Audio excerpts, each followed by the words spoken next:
Hello, how are you? Welcome. I am Alpa Parmar.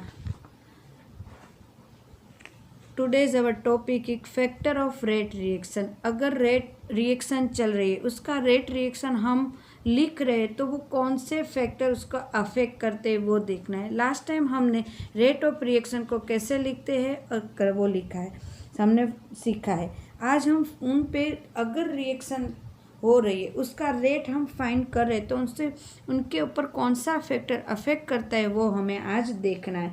तो सबसे पहले हम जानते हैं कि कौन कौन से फैक्टर अफेक्ट कर सकते हैं। तो फर्स्ट है कॉन्सेंट्रेशन, कॉन्सेंट्रेशन उस पर अफेक्ट कर रहा है। सेकंड है अगर वो गैस है तो उसका प्रेशर उस पर अफेक्ट करेगा। थर्ड टेम्परेचर अफेक्ट करेगा। एंड फोर्थ कैटेलाइज्ड अफेक्ट करेगा, जो कैटेलाइज्ड हमने उसको यूज़ किया है वो अफेक्ट करेगा। तो सबसे पहले हम देखते हैं कॉन्सेंट्रेशन। आज हम देखें depend at rate on concentration. तो कॉन्सेंट्रेशन वो कैसे अफेक्ट करता है। तो rate of chemical reaction at a given temperature में depend on the concentration of one और more reactant and product. Reactant और प्रोडक्ट की कॉन्सेंट्रेशन क्या है उस पर अफेक्ट करता है। जो the representation of rate of reaction in term of concentration of the reaction is known as rate law।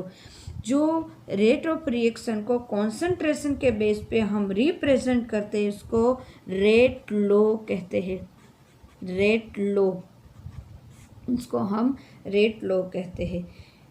It's also called rate equation या तो रेट एक्सप्रेशन। उसको रेट इक्वेशन भी कहते हैं और रेट एक्सप्रेशन भी कहते हैं। तो हम जब कोई एक इक्वेशन हो रही है, कोई भी इक्वेशन हो रही है, जब कॉन्सेंट्रेशन एक तरफ से हम उसको उसका कॉन्सेंट्रेशन हाई होगा, कॉन्सेंट्रेशन उसका हाई होगा तो उसका रिएक्शन भी स्पीड में होगा और उसका रेट ऑफ रिएक्शन भी हाई होगा।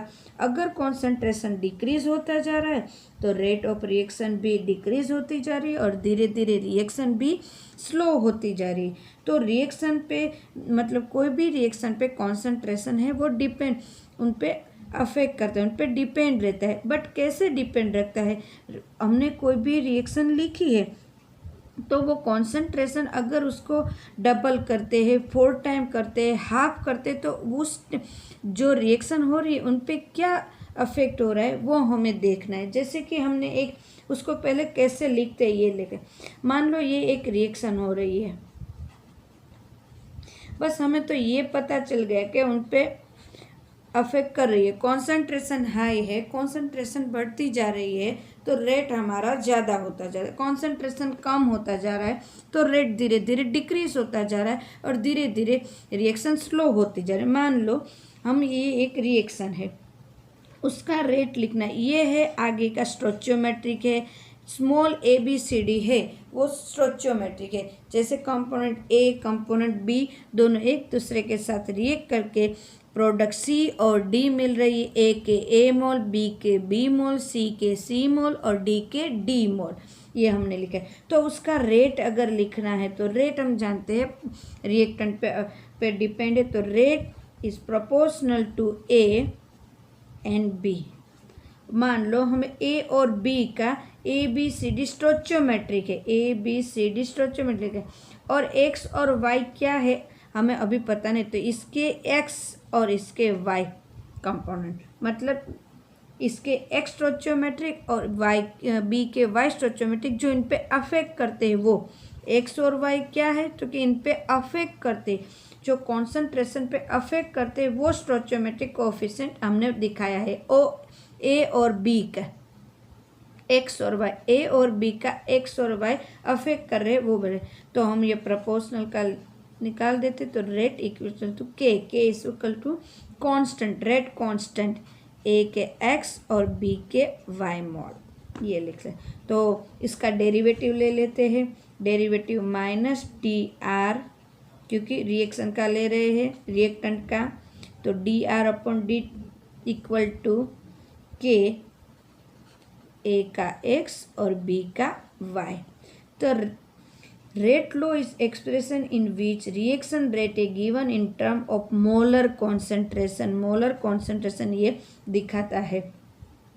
Rate is given to molar concentration of reactant which it term reacts to some power. ये जो पावर है विच मे और may not be coefficient of stoichiometric, ये जो पावर है वो स्टोइचियोमेट्रिक कोफिशिएंट दिखाता है हमें। हम एक एग्जाम्पल ले लेते हैं तो आपको अच्छे से समझ में आ जाए। जैसे कि मैंने एक एग्जाम्पल लिया, 2NO गैस फॉर्म में है, O2 गैस फॉर्म में है, वो रिएक्शन हो रही है, 2NO2 बना रहा है, ये भी गैस फॉर्म में है। जब मैंने ये इनिशियल स्टार्ट किया था, यहाँ पे इसके 2 मोल है और यहाँ पे इसके 2 मोल, तो जो हमारा रेट ऑफ रिएक्शन हम लिखेंगे तो x और y के बेस पे हमें थोड़ा बहुत तो पता ही है कि ऐसे लिखना है, बट हम एग्जाम्पल थ्रू भी देख लेते हैं कि क्या ये राइट है कि नहीं। तो हमने जब लिया तो जो NO2 NO2 और NO2, तो NO का हमने 0.30 सेकंड जब उसका कॉन्सेंट्रेशन लिया और इसका भी 0.30 मोल लिया, सॉरी 0.30 मोल लीटर इनवर्स इसका कॉन्सेंट्रेशन लिया, तो इसका मिला हमें 0.096, ये कॉन्सेंट्रेशन हमें मिला। बट जैसे ही हमने इसका डबल कर दिया 0.60 और इसका ऐसे के उतना ही रखा, तो ये जो है वो हमें 4 टाइम ज़्यादा मिला। ये हमें 0.384 मतलब 4 टाइम ज़्यादा मिला इनसे।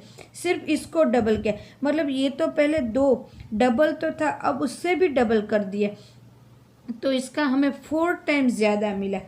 और इसका फिर से हमने 0.30 लिया और इसका डबल किया हमने, अब इसको हमने वैसा का वैसा ही रखा और इसको डबल किया तो 0.192 इतना मिला, मतलब डबल मिला। इसको डबल किया तो डबल ही मिला, पर इसको जब हमने डबल किया तो 4 टाइम्स हम मिला। और अब दोनों को डबल कर दिया तो टोटल है वो मिला हमें 768 टोटल मिला।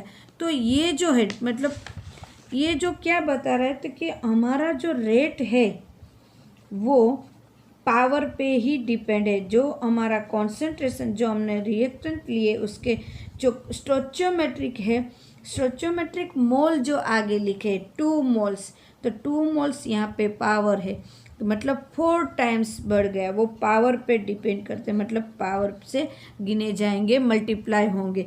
तो ये जो हमारा पूरा हमने यहाँ पे दिखा तो दिया, बट हमने एक एग्जाम्पल थ्रू भी ये प्रूव किया कि ये जो रेट ऑफ रिएक्शन है वो जो कंपोनेंट है उनके स्टोइचियोमेट्रिक है, उनके पावर पे डिपेंड करते हैं।